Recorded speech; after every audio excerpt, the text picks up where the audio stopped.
안녕하세요, 아로랑입니다. 오늘은 아노매직2 카메라에 대해서 좀 말씀을 드릴까 합니다. 익히 아시다시피 아노매직2 후면에는 카메라가 3개가 들어가 있습니다. 1600만 화소 일반 화각, 1600만 화소 광각, 그리고 2400만 화소 흑백, 이렇게 3개가 들어가 있어요. 해상도는 2400만 화소, 1600만 화소 두 가지를 선택해서 촬영을 할 수 있고요. 1600만 화소를 선택을 했을 경우에는 광각 렌즈와 망원 렌즈를 사용할 수가 있습니다. 그리고 제가 비교에 함께 한 아이폰 XS 맥스는 1200만 화소의 1.8 조리개, 망원 2.4 조리개를 가지고 있죠. HDR 쪽은 확실히 아이폰 XS 맥스가 좋다고 느꼈고요. 다만 그렇다고 해서 아노매직2가 완전히 성능이 밀리냐, 그런 것도 아니었어요. 그래서 제가 볼 때는 조리개를 좀 열고 촬영하는 것, 그리고 광각 렌즈를 활용해서 촬영하는 것은 아노매직2가 훨씬 좋았고요. 망원 쪽에서는 조금 밀리는 듯한 느낌이 있었어요. 역시나 아노매직2는 망원 렌즈를 가지고 있지 않고 그걸 그냥 소프트웨어적으로 구현을 하기 때문에 좀 흔들림이라던가 디테일이라던가 이런 게 많이 무너지더라고요. 자, 이제 본격적으로 사진을 좀 보실 텐데요. 이 사진을 촬영한 환경은 백화점 쇼윈도 안에 있는 그 제품을 찍은 겁니다. 그래서 화이트 밸런스는 아이폰 XS 맥스와 아노매직2의 중간 정도가 원래는 정확한데 두 개 다 약간 차갑게 혹은 너무 따뜻하게 표현을 한 것 같습니다. 그러나 디테일 면에서는 아노매직2도 크게 밀리지 않는 걸 보실 수가 있고요. 이런 면에서 좀 아노매직2는 중급기잖아요. 가격도 벌써 2배 이상 차이 나는데 굉장히 좋다고 생각을 합니다. 여기는 역시 쇼윈도 안에 있는 화분을 촬영한 사진입니다. 아노매직2가 이렇게 되게 흐리게 보이시겠지만 저게 확대가 더 됩니다. 확대를 더 해서 보면은 컨트라스트와 샤프니스가 조금 떨어지는 그런 느낌은 있지만 전체적으로 해상도가 많이 떨어지거나 이런 부분은 제가 못 느꼈어요. 물론 아이폰 XS 맥스의 사진이 조금 좋기는 합니다. 여기서는 화이트 밸런스 잡는 부분은 이게 사실 저 두 개 중간인데 조금 애매하긴 합니다. 이거는 역시 쇼윈도 안에 있는 그 매거진의 표지를 찍은 사진이에요. 여기서는 확실히 아이폰 XS 맥스가 좋습니다. 아노매직2 같은 경우에는 좀 어두운 저조도 환경에서 이 뭐랄까요, 약간 부자연스러운 블러를 넣어서 이렇게 표현한 느낌이 확실히 들죠. 샤프니스도 좀 떨어지고요. 그런 면에서는 XS 맥스가 확실히 좋았습니다. 역시나 아노매직2 같은 경우에는 저조도 촬영에서 좀 별로예요. 자, 여기서는 좀 많이 놀랐는데요. 아노매직2하고 아이폰 XS 맥스하고 조리개를 조절해서 촬영할 수가 있는데 조리개를 가장 많이 열고 촬영한 사진입니다. 아노매직2 같은 경우는 제가 볼 땐 거의 DSLR에서 완전히 조리개를 열고 촬영한 것 같은 느낌이 들었고요. 아이폰 XS 맥스는 우리가 흔히 말하는 눕기를 좀 제대로 잘못 따가지고 어색하게 보정한 느낌이 많이 들었어요. 이거 전체 화면으로 좀 보면은 더 다르게 눈에 확 들어오는데 보세요. 확실히 아노매직2가 자연스럽죠. 아이폰 XS 맥스는 뭔가 부자연스럽게 이렇게, 이 부분은 상당히 의아했습니다. 여기는 아노매직2가 이렇게 좋게 나올 줄 몰랐거든요. 그래서 아노매직2의 장점이 하나 추가가 된 거죠. 광각을 활용해서 촬영하는 것과 조리개를 완전히 열고 촬영하는 것 두 가지. 자, 여기서는 아이폰 XS 맥스가 좀 더 좋았습니다. 물론 이렇게 반사되는 빛을 잡아주는 거 둘 다 HDR 모드로 촬영을 했는데요. 거기서는 두 개 다 비슷했는데 요게 세부적으로 들어가서 디테일을 보면은 확실히 아이폰 XS 맥스가 샤픈이 좀 더 좋게 나타나는 걸 볼 수가 있습니다.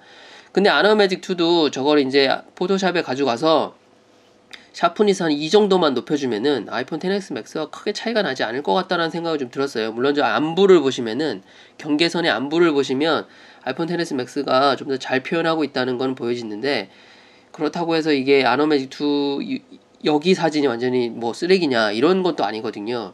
그러니까 아노매직2가 가격을 고려했을 때 이 정도 성능이면 상당히 좋다, 저는 이렇게 판단을 합니다. 저 요거 다음 사진인데요.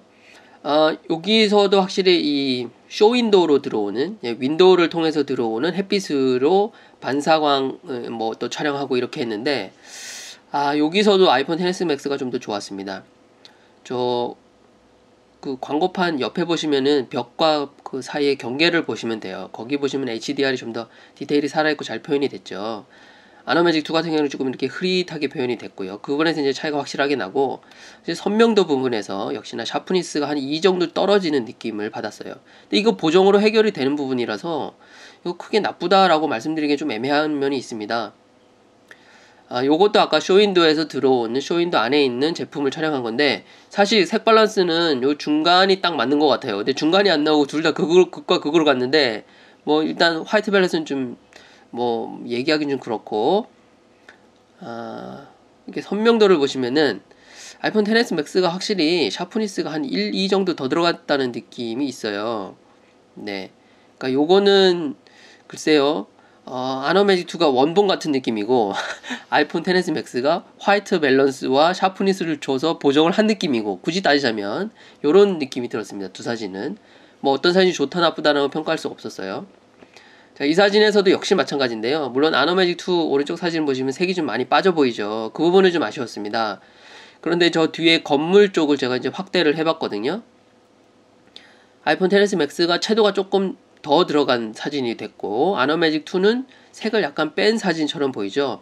그래서 아노매직2 사진을 채도를 좀 높이고 샤프를 한 2만 더 줘도 아이폰 XS 맥스가 거의 흡사한 사진이 되거든요. 그러니까 이게 조금 뭐랄까요, 조금 애매하긴 해요.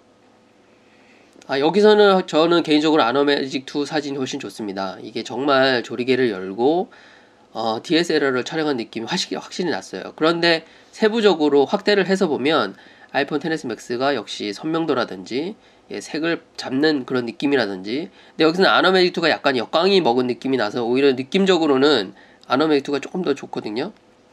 뭐 그런 개인적인 느낌은 있었습니다.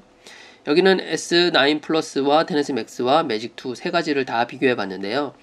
S9 플러스 사진이 상당히 좋다 한 번 더 느꼈습니다. 네, 아이폰 XS 맥스도 상당히 좋아졌는데 뭐 좋아졌다고 해도 S9 플러스 역시 거의 1년 차이 나게 나온 제품이 이 정도 퀄리티면은 상당히 좋지 않나. 역시 선명도 면에서 조금 차이가 나고요. 색을 잡는 거에 있어도 S9 플러스가 조금 좋다는 게 많이 느껴졌어요. 근데 XS 맥스가 제가 이게 색을 컨버팅해서 여기 포토샵에 띄운 거라서 색이 좀 틀어져서 보일 수도 있어요. 그 부분은 감안하시고, 뭐 새 제품이 그렇게 크게 차이 난다 이런 거 못 느끼는데 S9 플러스가 좀 더 샤픈이 들어가 있다는 그런 느낌만 저는 느낄 수 있었어요. 네. 이렇게 멀리서 보면은 뭐 차이가 별로 없습니다. 와, 이게 63만원짜리 화웨이 아노매직2 사진입니다, 여러분. 자, 여기는 왼쪽은 일반 화각, 오른쪽은 광각 렌즈를 활용한 촬영인데요. 역시나 광각 사진 여행 가서 많이 촬영할 일이 있고 또 뭐 그렇지 않아도 광각 렌즈 쓸 일이 많은데 이 부분은 굉장히 좋았어요. 근데 확대해서 봐도 이렇게 크게 해상도면에서 떨어진다거나 뭐 이거 뭐 못 쓸 정도라던가 이런 건 전혀 없었어요. 두 개가 오히려 비슷하면 비슷했지. 그래서 광각 렌즈가 필요하신 분들은 아노매직2도 굉장히 괜찮은 선택일 것 같다 이런 생각을 해봅니다.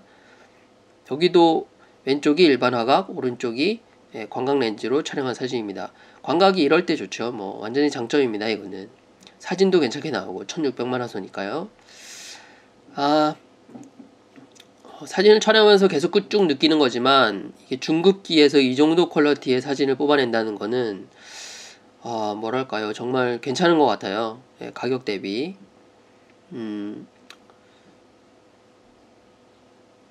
그리고 왼쪽은 일반 사진이고요, 오른쪽은 HDR 적용 사진입니다. 뭐 조금의 차이가 보이죠. 저기 빛 반사되는 부분을 잡아주느냐 못 잡아주느냐의 차이인데 뭐 저는 뭐 크게 두 개가 그렇게 거부감이 없어서 왼쪽이 오히려 더 현실감이 있지 않나 뭐 이런 생각도 해보는데, HDR로 찍은 사진도 뭐 그렇게 차이가 안 나기 때문에 네, 괜찮은 것 같습니다. 효과가 조금 뭐랄까요, 심하지 않은 것 같아요. 그래서 저는 마음에 들었어요. HDR 좀 적당하게 들어가는 게 좋거든요. 요거는 아노매직2의 좀 재밌는 기능인데요. 이렇게 아바타 피규어를 이렇게 같이 화면에 넣고 촬영을 할 수 있습니다. 저 피규어를 제가 원하는 대로 놓을 수 있고 크기도 조절할 수 있고 저를 보게 할 수도 있고 뭐 딴 데 보게 할 수도 있고 여러 가지 조절이 가능해요. 좀 재밌는 사진을 만드는데 좀 좋을 것 같습니다. 뭐 다른 아바타들도 되게 많이 있어요. 한 많이는 아니고 한 8개, 10개 정도 됐던 것 같아요. 재밌는 아바타가 많았어요. 자, 오늘은 아노매직2 카메라에 대해서 좀 말씀을 드렸습니다. 요약을 해보자면 63만원에 이 정도 퀄리티를 내는 카메라다. 굉장히 좋다. 저는 이렇게 표현을 하고 싶고요. 물론 망원에서 좀 아쉬운 성능, 저조도에서 조금 아쉬운 성능은 느껴지지만 광각에서 괜찮은 화질을 뽑아주고 있고, 특히나 24메가 해상도를 설정했을 때 굉장히 좋은 사진을 뽑을 수 있다. 그 두 가지가 엄청난 장점이라고 저는 생각을 합니다. 아이폰 XS Max와 사용해도 그렇게 밀리지 않는, 보정만 좀 해주면 좋은 사진이 될 것 같아요. 자, 오늘 영상은 여기까지입니다. 시청해주셔서 감사합니다.